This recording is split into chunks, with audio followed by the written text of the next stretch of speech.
Olá, meus queridos. Meu nome é Antônia Silva, tenho 89 anos e hoje vou compartilhar com vocês uma história que guardei por muitos anos dentro do meu peito. Antes de começar, gostaria de pedir que vocês curtam este vídeo e se inscrevam no canal e me contem nos comentários de onde vocês estão assistindo. Seria uma alegria saber que minha história está chegando a tantos lugares diferentes. Foi em 1958 que conheci o João. Eu tinha apenas 22 anos. Trabalhava como balconista numa loja de tecidos no centro da cidade e sonhava em ter minha própria casa um dia, cheia de flores nas janelas. Minha mãe sempre dizia que casa sem planta é casa sem vida. João era motorista de ônibus. Um homem bonito, de porte forte, que chamava a atenção por onde passava. Quando ele começou a frequentar a loja e trazer pequenos presentes para mim, senti-me a moça mais especial do mundo. Naquela época, não era como hoje. Uma moça decente precisava casar cedo e formar família. As pessoas da cidade já começavam a cochichar sobre mim, dizendo que eu ia ficar para titia. Então, quando João me pediu em namoro, depois de apenas 3 meses me cortejando, meu coração disparou de alegria. O namoro foi rápido e intenso. Meus pais, pessoas simples do interior, ficaram encantados com o genro trabalhador que tinha emprego fixo e ganhava razoavelmente bem. Lembro-me do meu pai dizendo: Antônia, este homem vai te dar segurança, uma vida estável. Como eu estava enganada, como todos estávamos enganados, casamos numa cerimônia modesta na igreja da matriz. Com um pequeno almoço depois, no quintal da casa dos meus pais, fomos morar numa casa alugada, simples, mas que para mim parecia um palácio. Logo nas primeiras semanas, plantei gerânios nas janelas da frente. Queria que todos que passassem soubessem que ali morava uma família feliz. Foi no 3º mês de casados que vi João bêbado pela primeira vez. Ele chegou tarde da noite, cambaleando com um cheiro forte de cachaça. Tentei ajudar, lo se deitar, mas ele empurrou minhas mãos, gritando que não precisava de ajuda. Naquela noite, dormi encolhida na beirada da cama. Com medo de acordá-lo, disse a mim mesma que era apenas uma noite ruim, que todo homem tem direito de comemorar com os amigos de vez em quando, mas as noites ruins começaram a se tornar mais frequentes, uma vez por semana. Depois de até que quase todo dia João chegava embriagado. O dinheiro do mês começou a faltar antes do dia de pagamento. Eu precisei voltar a trabalhar na loja de tecidos, escondida dele, pois João dizia que mulher dele não precisava trabalhar, pois ele era homem suficiente para sustentar a casa. M1960 nasceu nosso primeiro filho. O João Carlos. Achei que a chegada do bebê mudaria João, que ele se tornaria mais responsável. Por algumas semanas, parecia que minha esperança estava se realizando. Ele chegava em casa, no horário, brincava com o bebê, falava em planos para o futuro, mas logo a bebida voltou a ser mais importante que nós. A primeira vez que ele levantou a mão para mim foi quando João Carlos tinha apenas 6 meses. O bebê estava com febre alta, chorava sem parar. João chegou bêbado, gritando que não conseguia dormir com aquela barulheira. Quando expliquei que nosso filho estava doente, ele jogou o prato de comida que eu havia guardado no chão e me deu um tapa no rosto que me fez cair. Não sabe cuidar de um bebê direito, nem para isso você serve. Passei a noite toda com o João Carlos no colo, na cadeira de balanço, com um pano frio na minha bochecha inchada e lágrimas silenciosas escorrendo. Na manhã seguinte, João agiu como se nada tivesse acontecido. Não pediu desculpas, não mencionou o incidente e eu, por vergonha e medo, também fiquei em silêncio. 1962. Nasceu nossa filha, Maria Clara. A gravidez foi difícil, com João cada vez mais violento. E a bebida consumindo todo o nosso dinheiro, lembro-me de esconder moedas dentro de um vaso de planta quebrado no quintal para poder comprar leite e fraldas para João Carlos. Minha mãe já havia falecido. Meu pai mudara para a casa de minha irmã, em outra cidade. Estava praticamente sozinha. As agressões se tornaram mais frequentes e mais violentas após o nascimento da Maria Clara. João perdera o emprego de motorista por se apresentar bêbado ao trabalho. Começou a fazer bicos, dirigindo caminhão de entrega, mas o dinheiro era cada vez mais escasso.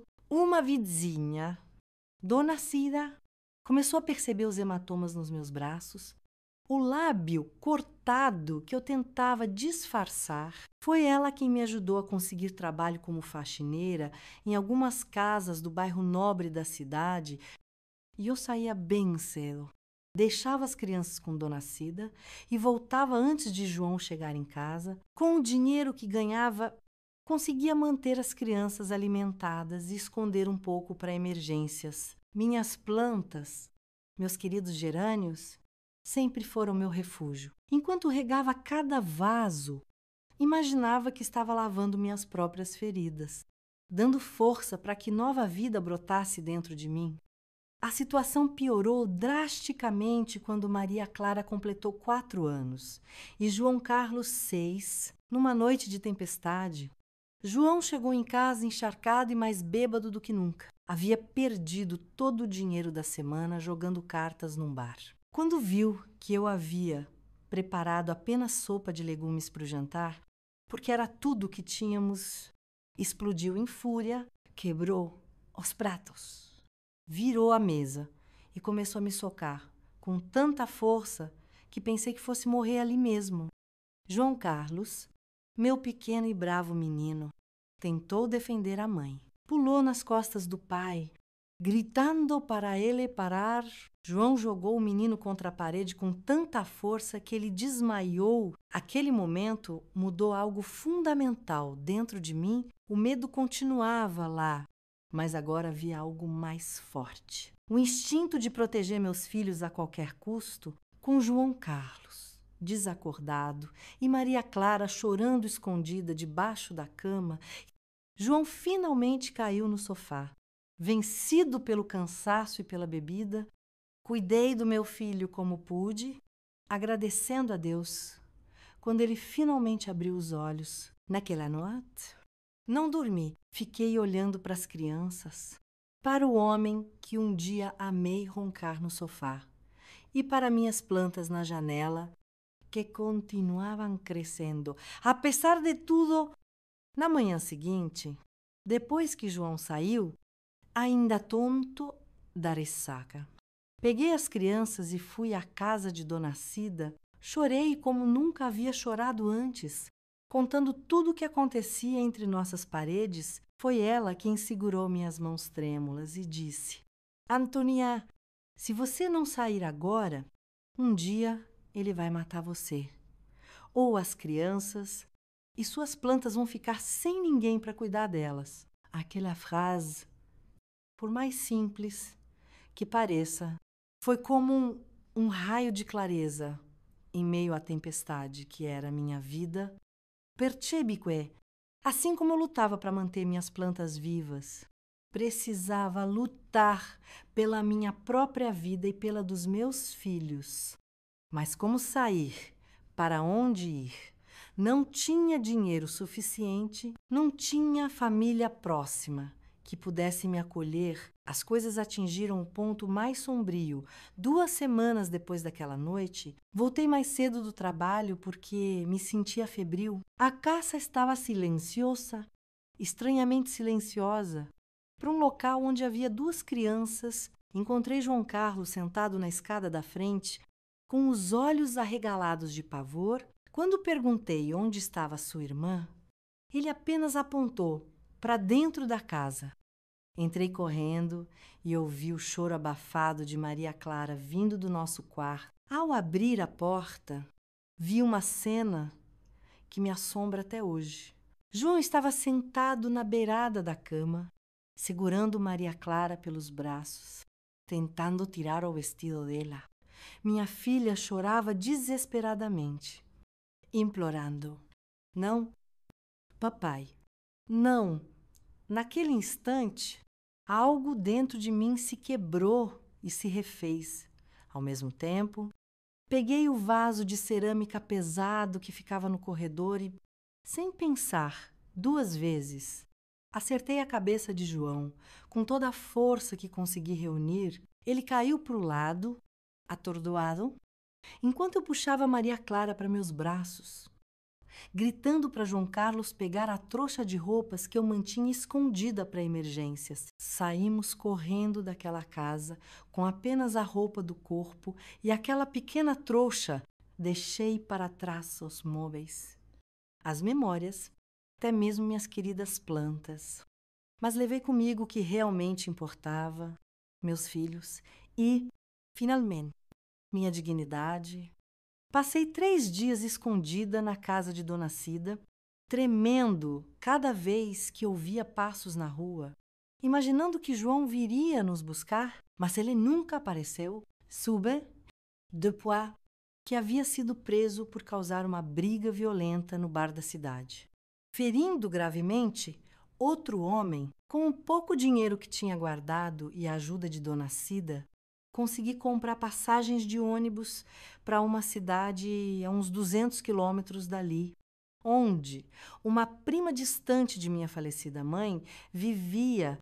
Foi o começo da nossa nova vida, uma vida difícil, cheia de desafios, mas sem o medo constante, sem os punhos cerrados de João, sem o cheiro de álcool e violência.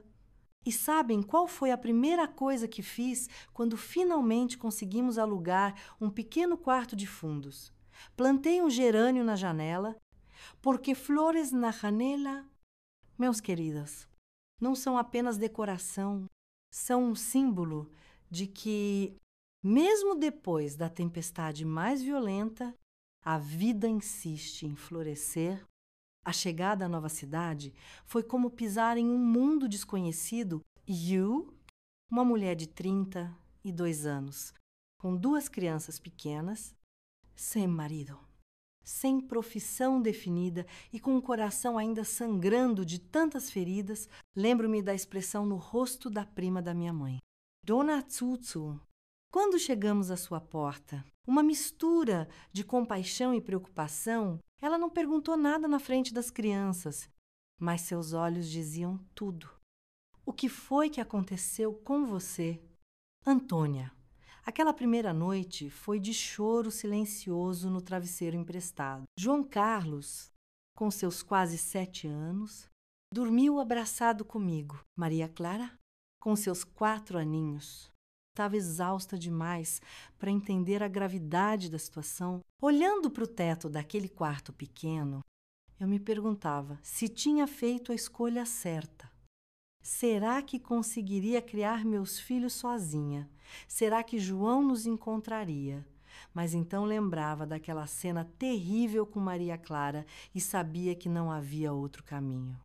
Dona Zuzu nos acolheu por 2 semanas, tempo suficiente para eu encontrar um trabalho como empregada doméstica na casa de uma família rica do centro. O acordo era que eu poderia levar Maria Clara comigo desde que ela ficasse quietinha enquanto eu trabalhava. João Carlos, já mais velho, começou a frequentar a escola local. Lembro-me do medo que senti ao matricular Lu, pensando que João poderia um dia aparecer lá para levá-lo embora. Pedi à diretora que, por favor, não fornecesse informações sobre meu filho a ninguém, além de mim. M1966. Consegui juntar dinheiro suficiente para alugar um pequeno cômodo nos fundos de uma casa, no bairro Operário. Era minúsculo, com apenas um quarto, uma cozinha improvisada e um banheiro externo que compartilhávamos com outra família.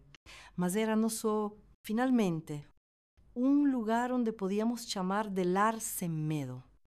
Na janela daquele quartinho, plantei não apenas um, mais 2 gerânios, um vermelho e um rosa. Cada flor que desabrochava era como uma pequena vitória. O trabalho era exaustivo. Acordava às 5 da manhã, preparava um café simples para as crianças, deixava Maria Clara comigo e João Carlos ia sozinho para a escola. O menino amadureceu rápido demais, assumindo responsabilidades que não deveria ter naquela idade. Às vezes, quando chegava do trabalho, encontrava-o cuidando da casa, tendo varrido o chão ou lavado os poucos pratos que tínhamos. Aquilo partia meu coração. Mãe, quando o pai vai nos encontrar? Perguntou João Carlos uma noite, enquanto jantávamos um simples arroz com ovo. Aquela pergunta me pegou desprevenida. As crianças nunca mencionavam João, como se tivéssemos feito um acordo silencioso de não falar sobre o passado. Respirei fundo antes de responder. Filho, seu pai está em outro caminho agora. Nós estamos construindo nossa vida aqui. Os 3 juntos, é melhor assim. João Carlos assentiu, com uma maturidade que me assustava. Isai, mãe, eu lembro das coisas. Só perguntei por que Maria Clara estava com saudades. Maria Clara, que comia distraída, levantou os olhos ao ouvir seu nome. Eu não tenho saudade do papai, tenho medo dele. Aquela frase, dita com tanta simplicidade infantil, confirmou que eu havia tomado a decisão certa. Por mais difícil que fosse, os anos de 1967 e 1968 foram de muito trabalho e pouca sobra. Lavava, passava, cozinhava, faxinava para diversas famílias. Minhas mãos, que um dia sonharam apenas em cuidar de flores, agora estavam calejadas pelo trabalho duro. Mas havia uma diferença fundamental. Cada calo agora era motivo de orgulho, não de vergonha ou dor imposta por outrem. Foi no final de 1968 que conheci Dona Vera, uma senhora idosa que havia perdido o marido recentemente.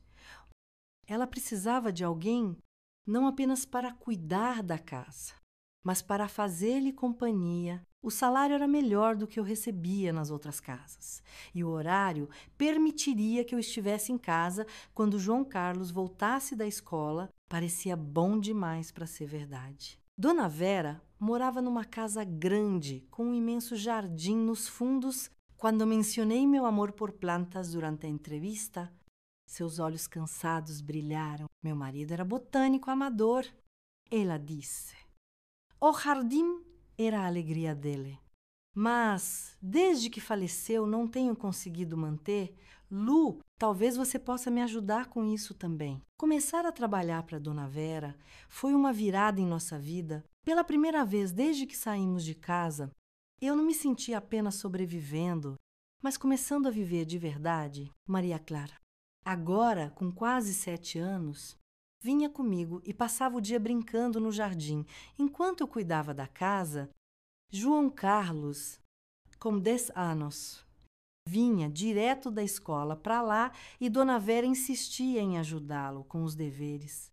O jardim se tornou meu refúgio, minha terapia. Cada planta que conseguia recuperar, cada flor que voltava a desabrochar sob meus cuidados, era como se uma parte de mim também estivesse sendo curada. Dona Vera notou minha habilidade natural e começou a me ensinar sobre as diferentes espécies, os cuidados específicos que cada uma precisava.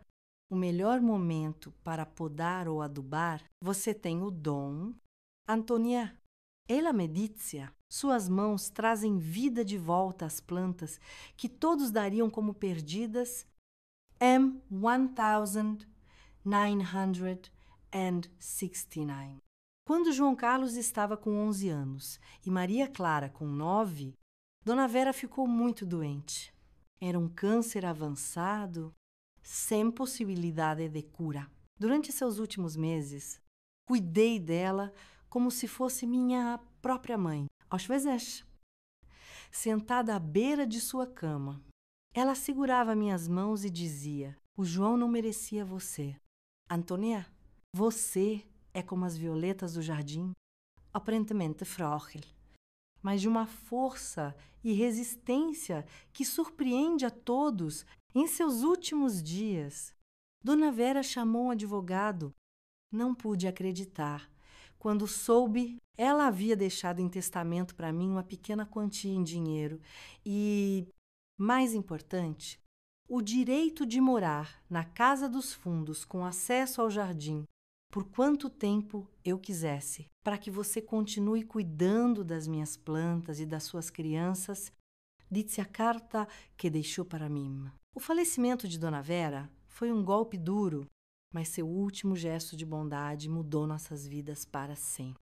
Pela primeira vez, desde que saí da casa de João, tínhamos um lugar verdadeiramente nosso, com espaço para as crianças brincarem e para eu cultivar não apenas plantas, mas sonhos. A notícia se espalhou rapidamente pelo bairro. A viúva de Kvelditse, antiga patroa, Dona Vera, havia deixado a casa dos fundos para a empregada.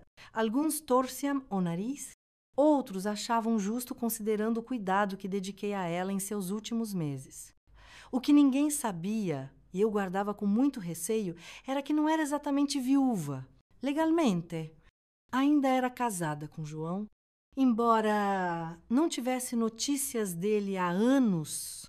Com o pequeno dinheiro que Dona Vera deixou e que eu economizei como se fosse o último do mundo, comecei a transformar o jardim em algo além de um hobby. Sempre tive uma habilidade especial para fazer mudas, especialmente de plantas ornamentais. Comecei a vender algumas no mercado local nos finais de semana. Para minha surpresa, havia demanda. As pessoas admiravam a saúde das minhas plantas, o cuidado com que eram cultivadas. M1970, uma loja de materiais de construção do centro, procurava alguém para cuidar de um pequeno viveiro que queriam montar anexo à loja. O dono havia comprado algumas de minhas mudas no mercado e ficara impressionado. O convite veio numa manhã de domingo. A senhora entende mesmo de plantas? Não quer trabalhar para mim, pago, melhor que qualquer família vai pagar por faxina. Aceitai imediatamente. Finalmente, poderia trabalhar com o que amava. O salário era realmente melhor e o horário me permitia estar em casa quando as crianças voltassem da escola. João Carlos, já com 12 anos. Era um garoto sério e estudioso. Maria Clara, como 10, parecia ter herdado meu amor pelas plantas e me acompanhava sempre que podia ao viveiro. Foi nessa mesma época que o medo que eu guardava no fundo do coração finalmente se concretizou num final de tarde. Ao voltar para casa com Maria Clara, encontrei um homem sentado na frente da casa dos fundos, mesmo de costas. Reconheci imediatamente a silhueta de João. Meu corpo inteiro congelou. Maria Clara, que era muito pequena quando saímos de casa, não o reconheceu, mas percebeu meu terror. Mamãe, quem é aquele homem? Ela perguntou apertando minha mão. Não consegui responder. Pensei em dar meia volta. Fugir, novamente. Mas onde iria? Tinha construído uma vida ali. As crianças estavam estabelecidas, tinham amigos, escola. Não podia simplesmente arrancar tudo pela raiz novamente. João virou-se ao ouvir a voz de Maria Clara. Estava mais velho, mais magro, com o rosto marcado por anos de bebida e vida dura. Seus olhos, porém, éramos mesmos. Aquele misto de raiva e autopiedade que eu conhecia tão bem. Então é aqui que você se escondeu todos esses anos. Antônia, ele disse, levantando-se. Bem que me disseram que te encontraria nesta cidade. Mandei Maria Clara entrar em casa e ficar com o irmão. A menina obedeceu. correndo para dentro. Fiquei ali, parada, encarando aquele homem que um dia jurei amar para sempre, mas que agora só me causava medo e repulsa. O que você quer, João? Por que veio nos procurar?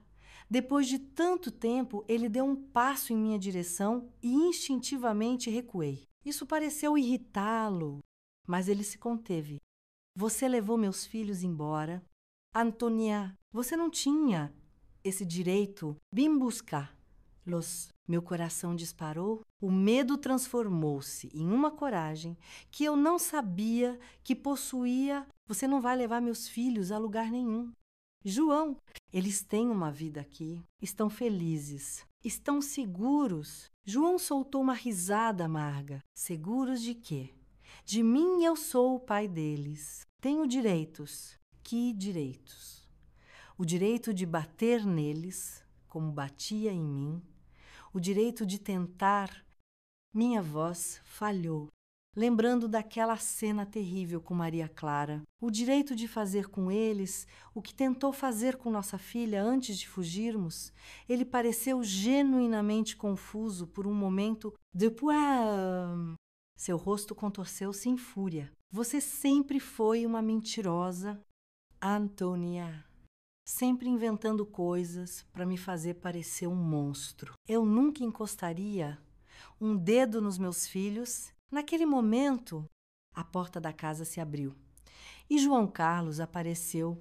Estava mais alto do que João provavelmente se lembrava, com um olhar determinado que me partiu o coração. Meu menino não deveria ter que enfrentar isso. Não deveria ter que proteger a mãe. Pai, ele disse, a voz firme, apesar da pouca idade, nós não queremos ir com você. A mãe cuida bem da gente. Por favor, vá embora. João olhou para o filho com uma expressão que misturava surpresa e mágoa. Por um momento, achei que ele fosse avançar contra João Carlos e meu corpo inteiro se preparou para intervir, mas então algo inesperado aconteceu. Lágrimas surgiram nos olhos daquele homem que eu nunca havia visto chorar. Vocês realmente estão melhor sem mim. Ele murmurou, mais para si mesmo do que para nós. Depois, enfiou as mãos nos bolsos do casaco, gasto, e virou as costas. Não vão mais incomodar vocês. Ficamos ali, parados, vendo João se afastar pela rua de terra. João Carlos colocou o braço ao redor dos meus ombros, num gesto de conforto que deveria ser meu para com ele. Não o contrário. Ele vai voltar? Mãe perguntou. Não sei, filho, mas se voltar, vamos enfrentar. Lo juntos.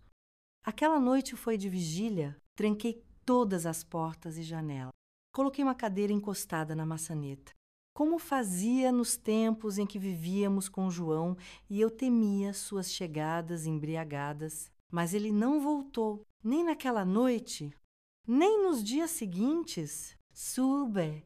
Tempos depois, por um conhecido que viera da nossa cidade natal, que João havia morrido em uma briga de bar, esfaqueado por causa de uma dívida de jogo. Senti uma mistura confusa de emoções. Alívio por saber que nunca mais teríamos que temer sua presença, pena pelo homem que um dia pensei amar, e uma tristeza profunda pelos meus filhos, que cresceriam sem um pai, embora, na verdade, nunca tivessem realmente tido um... Quando contei às crianças, João Carlos recebeu a notícia em silêncio, com um aceno de cabeça. Maria Clara perguntou se deveríamos ir ao enterro. Respondi que não, que nosso lugar era ali, construindo nosso futuro, não enterrando o passado. Naquela noite, plantei um novo gerânio na janela de casa, branco, simbolizando a paz que finalmente poderia sentir. O tempo passou e as feridas foram cicatrizando. O jardim continuou a crescer, assim como meus filhos, as plantas, assim como nós, provaram ser mais fortes do que pareciam, resistindo às intempéries, voltando a florescer. mesmo depois das tempestades mais violentas. E que um dia fui apenas uma mulher assustada, fugindo com 2 crianças pequenas. Descobri que, como minhas plantas, tinha raízes muito mais profundas e fortes do que jamais imaginei.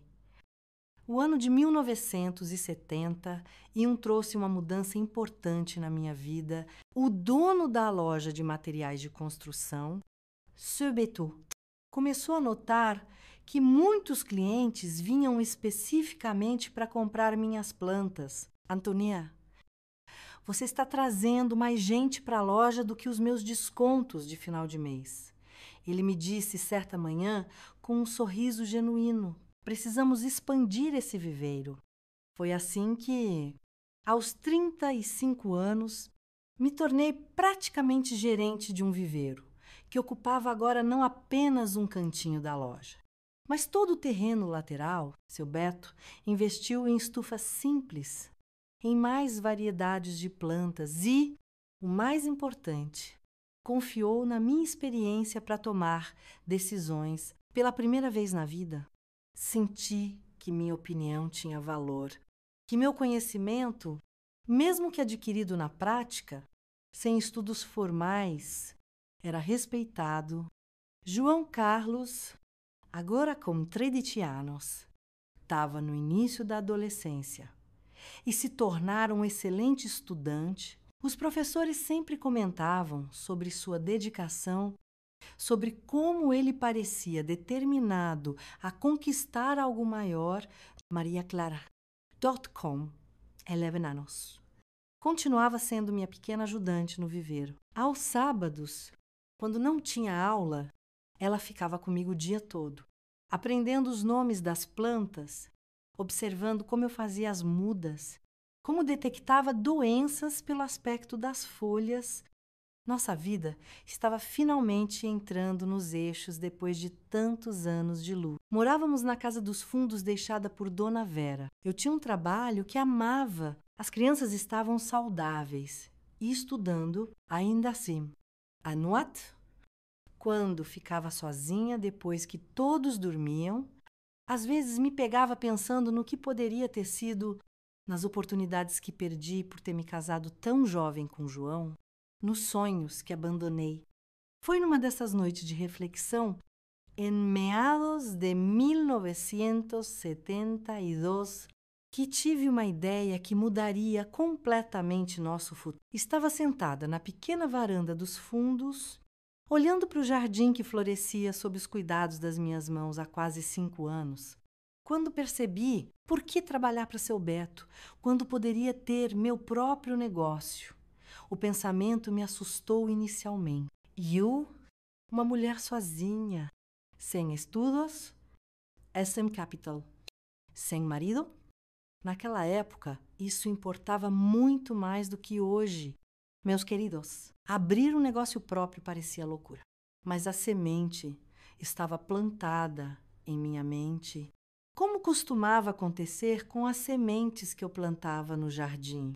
Começou a germinar. Comecei a fazer contas, a pesquisar preços, a conversar com os clientes sobre o que gostariam de encontrar em um viveiro independente. Durante quase um ano, economizei cada centavo possível do meu salário. João Carlos, percebendo meus planos, começou a trabalhar como entregador de jornal nas manhãs de domingo para ajudar. Maria Clara contribuía à sua maneira, costurando pequenos saquinhos de tecido decorados que poderíamos usar para embalar as mudas menores como presente, uma ideia dela que se mostrou brilhante mais tarde. M1973.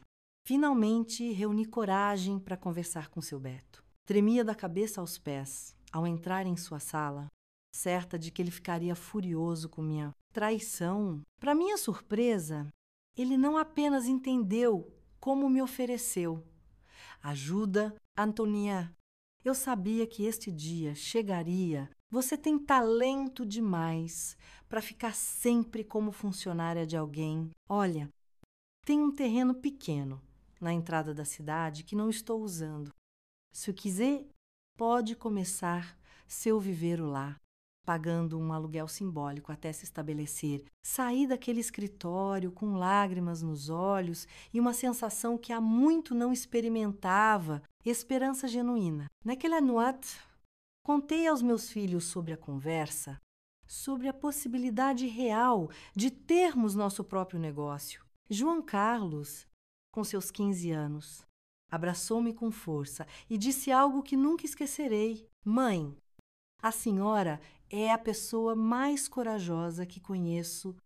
Os meses seguintes foram de trabalho dobrado. Mantinha meu emprego com seu Beto durante o dia e, à noite e nos fins de semana, com a ajuda dos meus filhos e de alguns vizinhos que se ofereceram para ajudar, preparava o terreno para o que seria o Viveiro Flores na Janela. O nome foi sugestão de Maria Clara.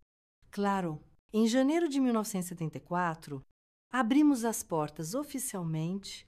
O início foi tímido, apenas eu e as crianças, com uma pequena variedade de plantas que eu havia propagado pacientemente durante meses. As primeiras semanas foram tensas, tínhamos investido tudo o que tínhamos, incluindo a pequena reserva deixada por Dona Vera. Se o negócio não desse certo, não teríamos para onde correr, mas as pessoas começaram a vir. Primeiro, os clientes fiéis que já me conheciam do viveiro de seu Beto. Depois, novos rostos trazidos pelo boca a boca. Aquela mulher tem mãos abençoadas para as plantas. Dizia-me, se estiver morrendo, leve para Dona Antônia, que ela ressuscita.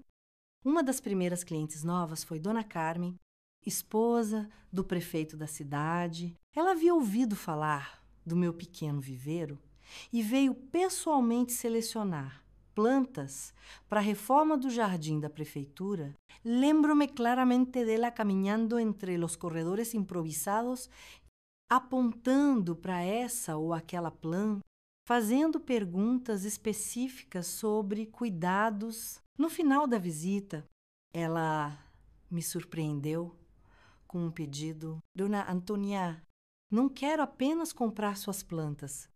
Quero que a senhora venha organizar e plantar o jardim da prefeitura. Será visto por toda a cidade, uma ótima publicidade para seu negócio. Aquela oportunidade foi um divisor de águas. O jardim da prefeitura ficou pronto em março de 1974 e tornou-se imediatamente um ponto de referência na cidade. Pessoas vinham de outros municípios para ver a harmonia das cores, a disposição inovadora das espécies, e todas queriam saber quem fez esse jardim. A resposta que enchia meu peito de orgulho era sempre a mesma. Foi a Dona Antônia do Viveiro Flores na Janela. Os pedidos de projetos de jardins começaram a surgir. No início, eram apenas residências particulares. Depois viram restaurant, hotéis, até mesmo uma escola. Tive que aprender rapidamente sobre paisagismo, sobre como calcular orçamentos, como negociar com clientes mais exigentes. João Carlos, agora com 16 anos e prestes a terminar o colegial, tornou-se meu braço direito nos negócios. Maria Clara, aos 14, assumiu cada vez mais responsabilidades no viveiro, demonstrando um talento natural para as vendas, com seu jeito doce e atencioso. M1975. Precisamos contratar nossa primeira funcionária, Dona Neusa, uma senhora viúva que precisava complementar a pequena pensão. Depois veio Juvencio, um senhor aposentado com conhecimento profundo sobre árvores frutíferas, que expandiu significativamente nosso catálogo. Até o final daquele ano, éramos uma equipe de 5 pessoas. Além de mim e meus filhos, o negócio crescia, mas não sem desafios. M1976, enfrentamos uma seca severa que ameaçou destruir grande parte do nosso estoque. Foram noites sem dormir, carregando baldes d'água de um poço distante, cobrindo as plantas mais sensíveis, tentando salvar o que podíamos. Perdemos muitas mudas. Mas a crise nos ensinou a importância de ter reservas financeiras e de diversificar. Foi após essa seca que tive uma ideia que mudaria novamente o rumo do nosso negócio. Por que não oferecer workshops sobre como cuidar das plantas durante períodos difíceis? Comecei com sessões informais aos sábados nos fundos do viveiro. Para minha surpresa, as pessoas não apenas apareciam, como estavam dispostas a pagar para aprender. Dona Antônia, a senhora tem que escrever um livro, disse uma cliente após uma dessas sessões, em meados de 1977. Suas dicas são preciosas e a forma como a senhora explica, com tanta paciência, é um dom, um livro. Eu mal havia completado o primário. Como poderia escrever um livro? A ideia pareceu absurda inicialmente, mas não saiu da minha cabeça. Comecei a anotar minhas dicas, meus métodos, as perguntas mais frequentes dos clientes. João Carlos, que agora fazia faculdade de administração em uma cidade vizinha, voltando apenas nos fins de semana, ofereceu-se para organizar minhas anotações em capítulos coerentes. Em janeiro de 1978, nosso pequeno manual, Flores na Janela Dicas para cultivar beleza em qualquer espaço, estava pronto. Fizemos uma impressão modesta, apenas 100 cópias. Em uma gráfica local, vendemos todas em menos de um mês. Fizemos mês do Shimtei, que também se esgotaram rapidamente. O livreto simples, com ilustrações feitas por Maria Clara, que revelou um talento surpreendente para o desenho, tornou-se um item procurado não apenas em nossa cidade, mas nas vizinhas também. Foi através do livro que recebi, em meados de 1978, o convite que jamais imaginei, participar de um programa de rádio regional para falar sobre jardinagem. Lembro-me do pânico que senti ao entrar no estúdio, das pernas trêmulas, da boca seca. Eu, que mal conseguia falar em público anos atrás, agora estaria me dirigindo a milhares de ouvintes. Mas quando comecei a falar sobre o que amava, sobre as plantas, sobre como elas podiam transformar ambientes e vidas, assim como transformaram a minha, as palavras fluíram naturalmente. O programa, que deveria durar apenas 30 minutos, estendeu-se por quase uma hora com pessoas ligando para fazer perguntas. Ao final, o diretor da rádio ofereceu-me um espaço semanal. A Hora do Jardim com Dona Antônia. O programa de rádio elevou o nosso pequeno viveiro a um novo patamar. Pessoas vinham de cidades cada vez mais distantes para conhecer o local, para me conhecer pessoalmente, para comprar o famoso livreto de dica M1979. Tivemos que nos mudar para um terreno maior, ainda na entrada da cidade, mas com espaço para expandir significativamente nossa operação. João Carlos formou-se em administração nesse mesmo ano e, contra todas as expectativas de seus professores, que diziam que ele deveria procurar emprego em empresas maiores, em capitais, decidiu voltar definitivamente para casa e assumir a gestão financeira do negócio familiar. Maria Clara, que havia terminado o colegial, oscilava entre seguir para a faculdade ou dedicar-se integralmente ao viveiro. Mãe, ela me disse em uma tarde de domingo, enquanto tomávamos café na varanda, acho que quero estudar botânica. Quero entender cientificamente o que a senhora aprendeu na prática todos esses anos. Imagina como poderíamos expandir o viveiro com esse conhecimento combinado. Olhei para minha filha, agora uma jovem mulher de 19 anos, com os mesmos olhos sonhadores que eu tinha na sua idade, mas com oportunidades que eu jamais tive. Senti um nó na garganta ao responder: filha, nada me faria mais feliz do que ver você seguir seu coração. Se é a botânica que chama por você, então é esse o caminho. Ao final de 1979, nosso pequeno negócio, que começou com mudas feitas em latas de leite vazias, havia se transformado em um dos maiores viveiros da região. Tínhamos agora 15 funcionários, uma linha própria de substratos e adubos orgânicos, desenvolvida a partir das minhas experiências ao longo dos anos, e planos de abrir uma filial na capital do estado no ano seguinte. A menina que um dia plantou gerânios na janela de uma casa onde reinava o medo, agora era conhecida como a Dama das Flores. Da região, as cicatrizes dos tempos com João ainda estavam lá, invisíveis aos olhos dos outros, mas sempre presentes em minha memória. No entanto, assim como as plantas que parecem morrer no inverno, apenas para ressurgir mais fortes na primavera, eu também havia renascido a cada nova muda que brotava sob meus cuidados, a cada jardim que ajudava a florescer, a cada cliente que saía do viveiro com um sorriso no rosto, eu sentia uma renovação da minha própria força, da minha própria capacidade de florescer, mesmo nos solos mais áridos, mesmo após as tempestades mais devastadoras.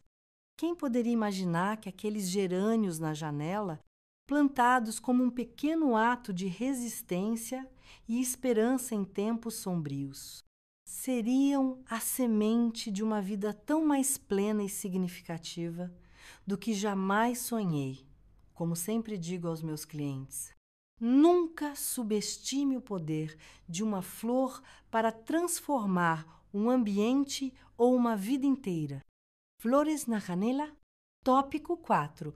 Os frutos da perseverança. A década de 1980 chegou trazendo ventos de mudança para o Brasil e para nossa família. O país vivia os últimos anos da ditadura militar, a economia oscilava com a inflação galopante, mas, curiosamente, nosso negócio continuava a prosperar. Parece que as pessoas, em tempos difíceis, buscavam ainda mais a beleza e o conforto que as plantas podiam oferecer em seus lares.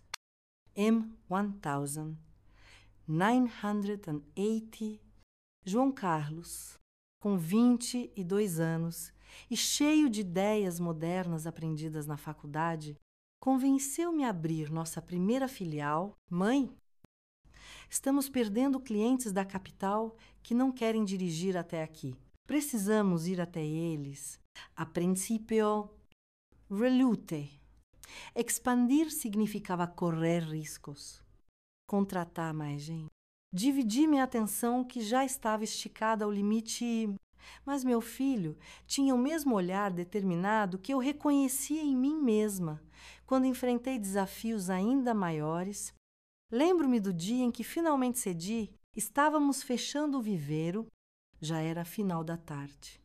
E uma cliente da capital havia dirigido quase 2 horas só para comprar algumas de nossas plantas raras. Dona Antônia, ela disse enquanto eu embalava cuidadosamente suas compras, a senhora não faz ideia de quantas pessoas lá na capital falam do seu viveiro, mas não tem carro ou tempo para vir até aqui. Se a senhora abrisse uma loja lá, faria um sucesso enorme.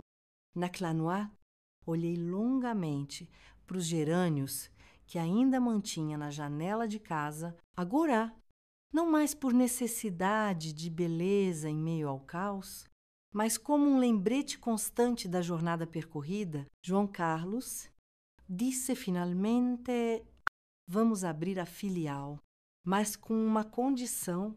Você ficará responsável por ela. Meu filho aceitou o desafio com entusiasmo que me lembrou de mim mesma quando abri o primeiro viveiro. Passamos os meses seguintes planejando cada detalhe, localização, fornecedores, funcionários. Maria Clara, que agora cursava botânica na Universidade Estadual, vinha nos fins de semana para ajudar, trazendo conhecimentos técnicos que complementavam minha experiência prática. Em março de 1981, inauguramos o Flores na Janela Capital, em uma área residencial nobre, mas não ostensiva. Queríamos manter o espírito acolhedor que caracterizava nosso negócio. João Carlos mudou-se para um pequeno apartamento próximo à nova loja, e eu fiquei dividida entre a saudade de tê-lo longe e o orgulho de vê-lo alçando voo com suas próprias asas. Os primeiros meses foram desafiadores. A clientela da capital tinha expectativas diferentes e a concorrência era mais acirrada. João Carlos ligava quase diariamente, pedindo conselhos, compartilhando frustrações. Mãe, eles querem plantas que não morram nunca e que não precisem de cuidados. Isso não existe. Filho, e respondi certa vez. Explique a eles que plantas são como relacionamentos. Precisam de atenção, cuidado e paciência. Quem não está disposto a investir isso, talvez precise começar com algo mais simples, como um cacto. Esta horda remonesta, que sempre foi minha marca registrada no trato com clientes, acabou se tornando também um diferencial na capital. Aos poucos, formou-se uma clientela fiel que valorizava não apenas a qualidade das nossas plantas, mas a orientação genuína que oferecíamos. Emma 1982. Recebi um telefonema que mudaria novamente o rumo do nosso negócio. Era de uma editora da capital interessada em transformar meu modesto livreto de dicas em um livro de verdade, com distribuição nacional. A proposta me deixou sem palavras. Eu, que mal havia completado o primário, autora de um livro que poderia estar nas livrarias de todo o país. Senhora Antônia, disse a editora, ao perceber meu silêncio, seu conhecimento é valioso demais para ficar restrito à sua região.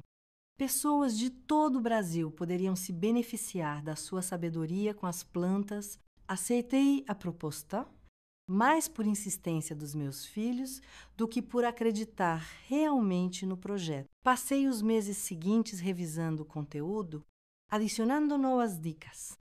Enquanto Maria Clara providenciava ilustrações mais elaboradas, João Carlos negociou os termos do contrato, garantindo que eu não fosse explorada em minha ingenuidade editorial.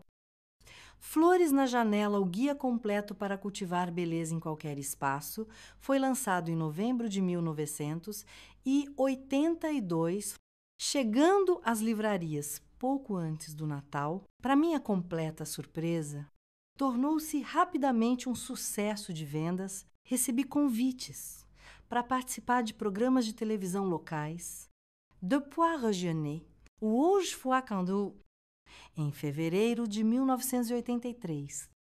Fui convidada para um programa feminino de alcance nacional.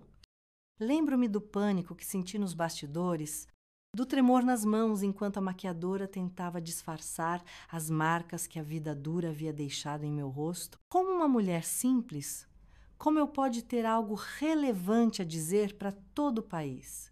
Perguntei-me. Mas quando as câmeras ligaram e comecei a falar sobre minhas plantas, sobre como elas haviam sido meu refúgio nos momentos mais sombrios, sem entrar em detalhes sobre João, claro, toda a insegurança desapareceu. Falei com o coração, como sempre fiz nas rodas de conversa do meu pequeno viveiro. A repercussão foi imediata. As vendas do livro dispararam. O telefone do viveiro não parava de tocar com pedidos de plantas pelo correio. Algo que nunca havíamos considerado fazer. João Carlos imediatamente organizou um sistema de entregas para todo o país com embalagens especiais para proteger as mudas durante o transporte. M1984. Quando Maria Clara se formou em botânica, já éramos uma empresa consolidada com 2 viveiros físicos, vendas por correio para todo o Brasil e meu livro, em sua terceira edição, minha filha voltou para casa não apenas com um diploma, mas com planos ambiciosos. Mãe, ela me disse em sua primeira semana de volta, quero criar um espaço de pesquisa dentro do viveiro. Podemos desenvolver técnicas de cultivo mais sustentáveis, trabalhar com espécies nativas ameaçadas de extinção, criar programas educativos para escolas. O brilho nos olhos de Maria Clara me lembrou o meu próprio décadas atrás, quando sonhava com um pequeno cantinho de beleza em meio à dor. Como poderia eu negar a ela a chance de expandir ainda mais aquele sonho? Investimos parte significativa dos lucros na criação do Centro de Pesquisa e Educação Ambiental Flores, na Janela, inaugurado em 1985. Maria Clara assumiu sua direção, trazendo jovens botânicos, biólogos e ambientalistas para compor sua equipe. O centro rapidamente se tornou referência na região, desenvolvendo projetos de recuperação de áreas degradadas e programas de educação ambiental que levavam crianças de escolas públicas para aprender sobre a importância das plantas. M1986. Nossa empresa familiar deu mais um passo importante. Abrimos o primeiro, Café Flores na Janela. Um espaço dentro do viveiro original, onde os clientes podiam desfrutar de chás de ervas cultivadas por nós, bolos caseiros e, claro, estar cercados por plantas exuberantes. A ideia veio de uma cliente idosa que comentou: Dona Antônia, eu venho aqui mesmo quando não preciso comprar nada, só para me sentir bem entre as plantas. Se tivesse um lugarzinho para sentar e tomar um chá, eu ficaria o dia todo. O café foi um sucesso instantâneo, criando um novo fluxo de receita e atraindo um público que inicialmente vinha apenas pelo ambiente, mas acabava saindo com uma planta debaixo do braço. João Carlos, sempre atento às oportunidades de negócio, logo implementou o mesmo conceito na filial da capital, com igual sucesso. M1987. Aos 51 anos, recebi uma ligação que jamais esperava. Uma universidade federal queria me convidar para dar uma palestra sobre empreendedorismo feminino. Ri ao desligar o telefone. Empreendedorismo. Eu nem conheço essa palavra, só fiz o que precisava ser feito para sustentar meus filhos. Maria Clara, que estava comigo quando recebi o convite, tomou minhas mãos entre as suas. Mãe, a senhora não percebe. É exatamente por isso que sua história é tão poderosa. A senhora não tinha um plano de negócios, não tinha investidores, não tinha formação, tinha apenas a necessidade de sobreviver e o amor pelas plantas. E olha onde chegamos. Aceitei o convite, tremendo por dentro, mas determinada a não desperdiçar a oportunidade de talvez inspirar outras mulheres que, como eu um dia, estivessem em situações difíceis, sem enxergar uma saída. O auditório estava lotado naquela tarde de maio. Estudantes, professores, empresários locais, todos queriam ouvir a história da Dama das Flores. Como os jornais agora me chamavam, subi ao palco com as pernas bambas, mas quando comecei a falar, foi como se estivesse apenas conversando em meu jardim. Contei sobre os gerânios na janela, sobre como as plantas haviam sido meu refúgio. E depois minha salvação, falei sobre começar do zero, sobre o medo constante de fracassar e deixar meus filhos passando necessidade.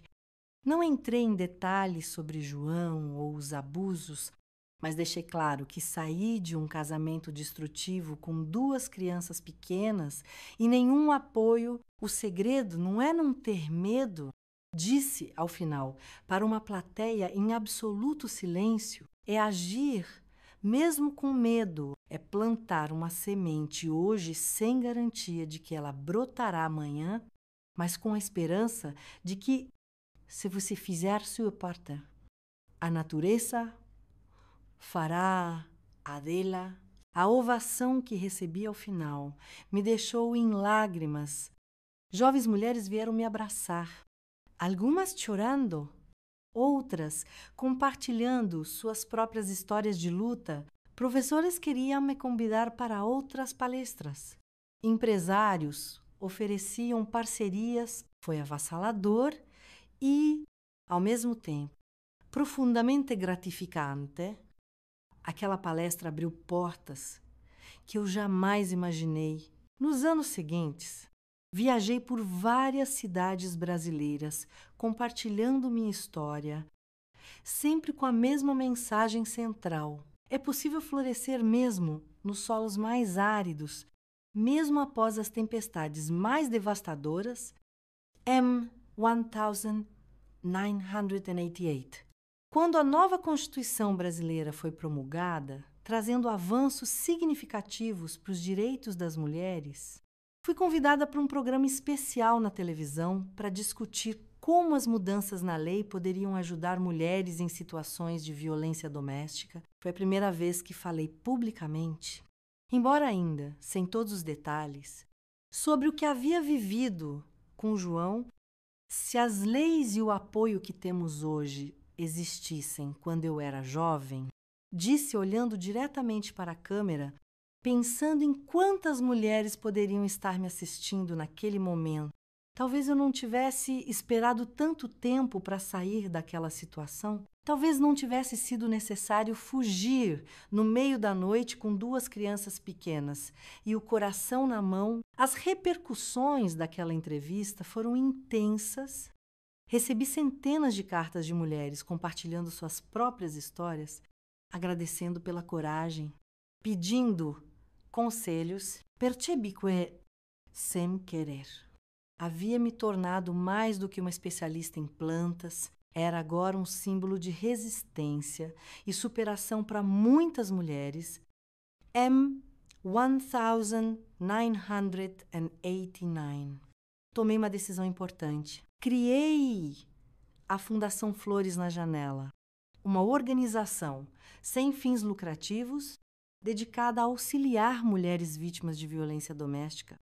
Usando parte dos lucros dos viveiros e dos direitos autorais do livro, a fundação oferecia abrigo temporário, assistência jurídica e, o mais importante, capacitação profissional para que essas mulheres pudessem, como eu, reconstruir suas vidas com independência. O primeiro curso oferecido pela fundação, naturalmente, foi de jardinagem e produção de plantas ornamentais. Lembro-me da primeira turma, 15 mulheres, a maioria com histórias tão ou mais dolorosas que a minha, aprendendo a fazer mudas, a identificar pragas, a preparar substratos. Mais do que técnicas de jardinagem, elas estavam aprendendo que eram capazes, que tinham valor, que podiam recomeçar ao final daquele ano, olhando para trás, para a trajetória percorrida desde que plantei os primeiros gerânios na janela da casa onde vivia com João. Senti uma mistura de incredulidade e gratidão. A menina assustada que um dia fui jamais poderia imaginar que aquele pequeno ato de resistência, cultivar beleza em meio ao caos, seria a semente de uma vida tão plena e significativa. João Carlos, agora, com 31 anos, havia se casado e me dado meu primeiro neto. Um menino lindo que recebeu o nome de Beto em homenagem ao seu Beto, que havia nos dado a primeira grande oportunidade, Maria Clara. Aos 29 anos, dirigia o centro de pesquisas com brilhantismo, tornando-se uma voz respeitada nos círculos acadêmicos apesar de sua juventude. E Antônia, a dama das flores, aos 53 anos, olhava para meu império verde com a certeza de que não eram as plantas, os viveiros ou os livros minha maior conquista, mas sim a capacidade de transformar dor em beleza. Medo em coragem. Um pequeno gerânio em uma floresta inteira de possibilidades. Cada muda que saía de nossas estufas carregava um pouco daquela história, um fragmento daquela força. Cada mulher que passava pela fundação levava consigo não apenas um novo ofício, mas a certeza de que, assim como as plantas após o inverno mais rigoroso, ela também podia renascer e florescer novamente. As raízes da planta, sempre digo nas minhas palestras, são invisíveis aos olhos, mas são elas que garantem a força para enfrentar as tempestades. Da mesma forma, nossa força interior muitas vezes permanece oculta até que as circunstâncias nos obriguem a revelar. Lá, encerrando aquela década que começou com um pequeno viveiro e terminou com uma empresa consolidada, 2 livros publicados, uma fundação em pleno funcionamento e, acima de tudo, uma família unida e saudável. Eu não podia deixar de pensar quantas mulheres neste exato momento estão cultivando pequenos gerânios em suas janelas, buscando beleza em meio à dor, sem saber que aquela singela planta pode ser a semente de sua própria libertação. Para todas elas, eu queria dizer: resistam, persistam, floresçam. O solo pode parecer árido agora. A tempestade pode parecer interminável, mas lembrem-se sempre: mesmo a planta mais frágil tem dentro de si o poder de rachar concreto, de encontrar luz nas fendas mais improváveis, de transformar ambientes inteiros com sua simples presença. Os anos 1990 chegaram com mudanças significativas, não apenas para o Brasil, mas para mim também, aos 54 anos. Eu já não tinha mais a energia da jovem que fugiu com 2 crianças debaixo do braço, mas carregava algo muito mais valioso, a sabedoria que só os anos e as cicatrizes podem trazer. O início daquela década marcou a expansão mais ambiciosa dos nossos negócios. João Carlos, sempre visionário, propôs criarmos uma rede de franquias Flores na Janela por todo o país. A princípio, resistia à ideia como garantiríamos a qualidade, o atendimento pessoal, que sempre foi nossa marca registrada. Mãe, ele me disse, durante um de nossos almoços de domingo em família, se não expandirmos dessa forma, outros copiarão nosso modelo e o farão sem o cuidado, sem a alma que colocamos em tudo. É melhor crescermos com nossos valores do que deixar que outros se apropriem do que construímos. Havia sabedoria nas palavras do meu filho. M1991. Inauguramos a primeira franquia em uma cidade vizinha à capital, com um modelo cuidadosamente desenvolvido por nós. Cada franqueado precisava passar um mês inteiro no viveiro original comigo, aprendendo não apenas as técnicas de cultivo, mas principalmente a filosofia por trás do nosso negócio. Vocês não estão vendendo apenas planta. Eu dizia, a cada novo franqueado, estão vendendo esperança. Estão vendendo a possibilidade de transformação. Cada cliente que entra aqui está buscando embelezar sua vida de alguma forma e precisamos honrar isso. Maria Clara complementou nosso modelo de franquias, criando um componente educacional. Cada unidade Flores na Janela deveria promover workshops gratuitos, mensais sobre jardinagem básica para a comunidade local e ter um programa especial para escolas públicas. As crianças que plantam hoje serão os adultos que respeitarão a natureza amanhã. Ela dizia, com uma convicção que me enchia de orgulho. M1993. Já tínhamos 8 franquias espalhadas por 3 estados brasileiros e recebemos uma proposta que me deixou sem fôlego. Uma grande editora internacional queria traduzir meu livro para 5 idiomas diferentes. Meu conhecimento simples, prático, adquirido na luta pela sobrevivência, agora ultrapassaria fronteiras que eu jamais sonhei atravessar. Foi também nesse ano que recebi um diagnóstico que mudaria meus planos: artrite reumatoide. As mãos que por décadas moldaram a terra, que fizeram mudas, que acariciaram folhas, começavam a se deformar e doer constantemente. O médico foi direto: Dona Antônia, a senhora precisará reduzir drasticamente o trabalho manual com as plantas. Voltei para casa arrasada naquele dia. Minhas plantas eram mais que um trabalho, eram minha terapia, minha conexão com a vida. Como poderia me afastar delas? Foi João Carlos, meu filho sempre prático, quem sugeriu uma solução. Mãe, a senhora não precisa parar de trabalhar. Só precisa trabalhar diferente. Por que não cria um programa de treinamento para nossos funcionários e franqueados? Ninguém conhece as plantas como a senhora. Assim nasceu a Academia Flores na Janela, onde passei a ministrar cursos semanais para funcionários, franqueados e, eventualmente, para o público em geral, meu conhecimento prático, adquirido ao longo de décadas, finalmente ganhava uma forma sistemática de ser passado adiante. M1995.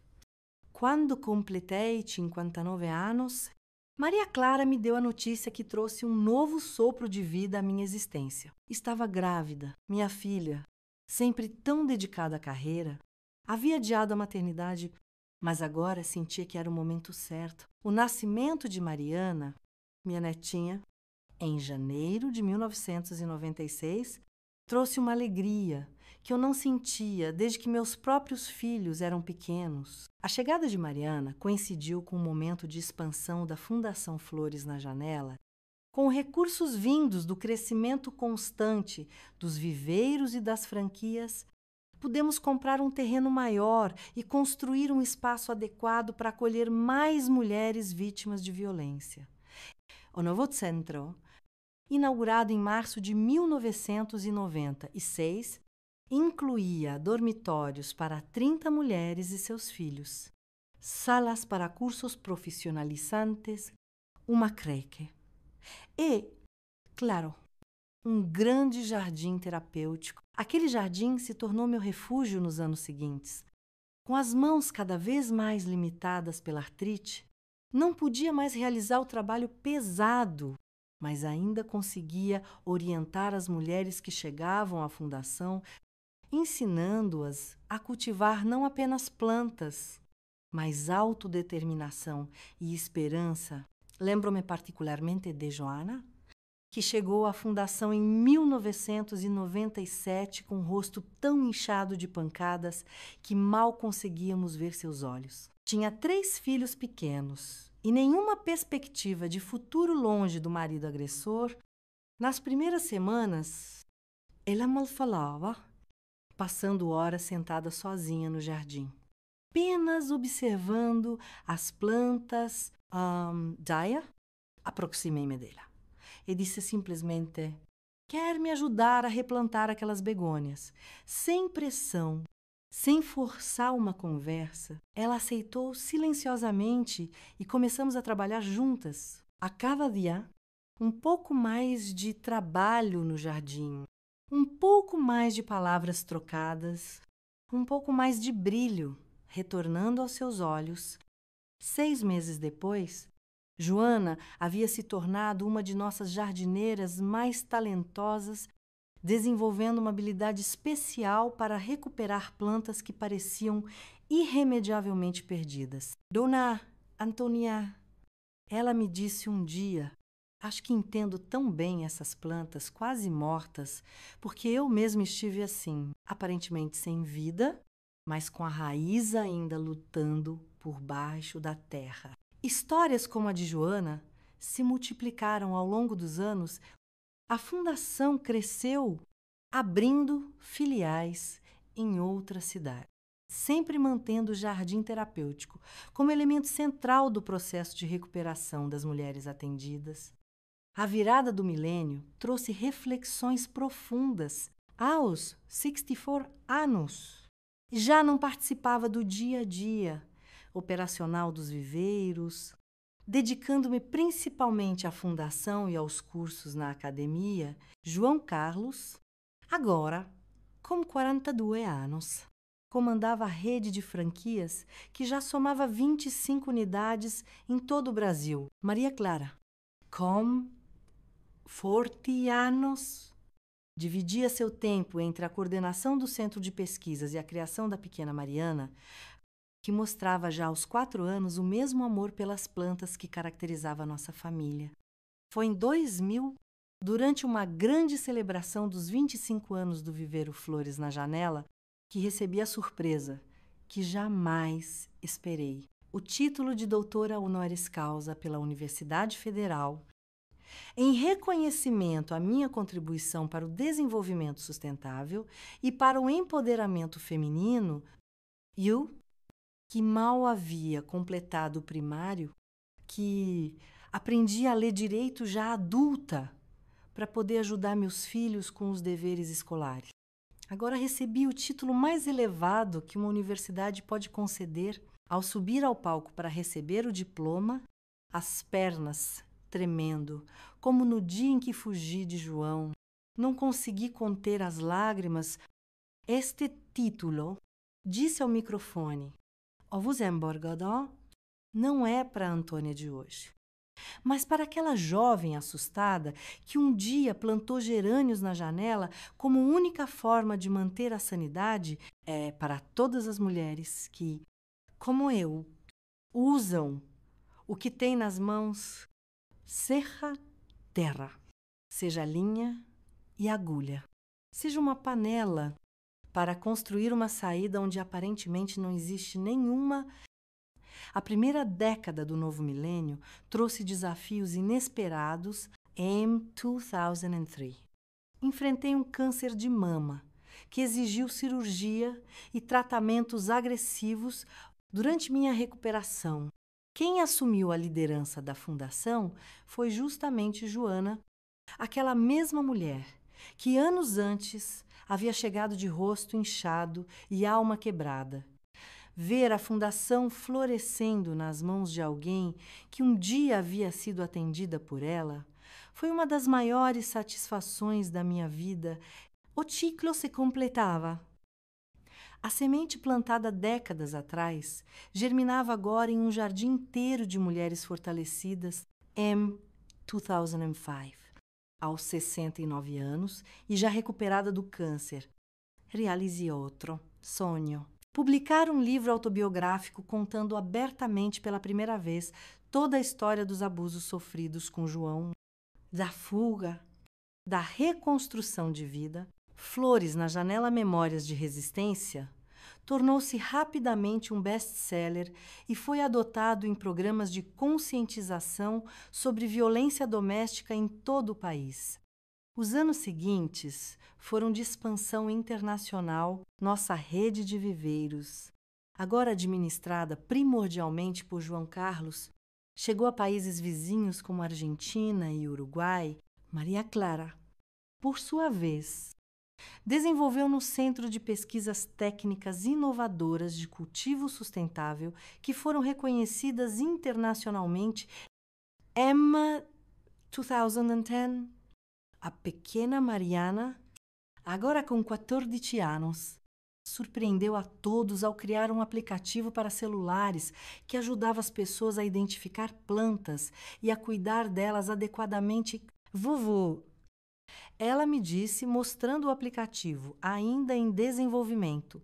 Agora, suas dicas vão chegar a pessoas que nem imaginamos em qualquer lugar do mundo, e tecnologia, que sempre me assustou um pouco, passou a fazer parte do nosso negócio de maneiras que jamais previ. Nossa academia começou a oferecer cursos online, alcançando pessoas em lugares remotos que nunca teriam acesso a um viveiro físico. A Fundação desenvolveu uma rede de apoio virtual para mulheres em situação de violência, permitindo que elas recebessem orientação, mesmo sem poder sair de casa. M. 2015.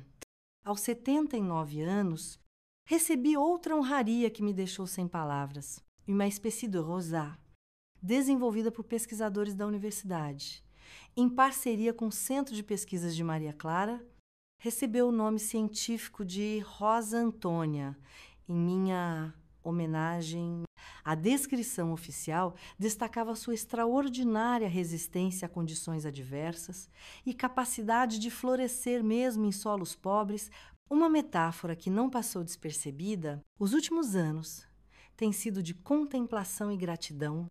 Roger, aos 89 anos, com as mãos deformadas pela artrite, mas o espírito mais vibrante do que nunca, olho para o império que nasceu de alguns gerânios na janela, com um misto de incredulidade e orgulho. Nossa rede conta agora com mais de 50 franquias em 6 países. A Fundação atendeu mais de 2.000 mulheres ao longo de sua existência. E nossos livros e cursos online chegam a pessoas em todos os continentes. João Carlos, agora, com 61 anos. E já fala em passar o bastão para sua filha mais velha?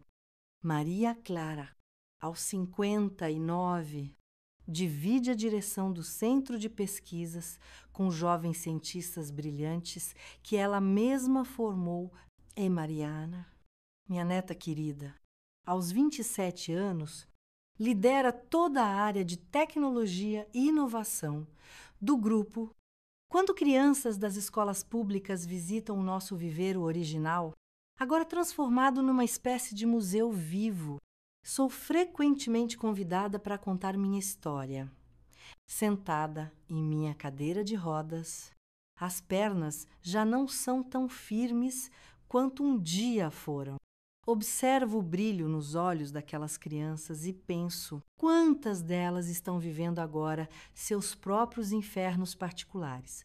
Quantas precisam ouvir que é possível sobreviver, suspirar, florescer. A vida, digo a elas, é como um jardim. Haverá pragas, haverá setsas, haverá tempestades que parecerão arrancar tudo pela raiz. Mas, se você mantiver, mesmo que seja uma pequena semente protegida, se regar essa semente com determinação e esperança, ela encontrará um caminho para brotar novamente, para buscar a luz, para florescer contra todas as probabilidades, olhando para trás, para a longa jornada desde aquela casa onde vivia com João até este momento.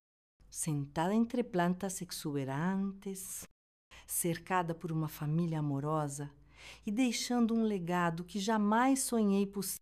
Tenho certeza de uma coisa: não foram as circunstâncias que moldaram minha vida, mas as escolhas que fiz diante delas. Escolhi cultivar beleza em meio ao caos. Escolhi nutrir esperança quando tudo parecia perdido.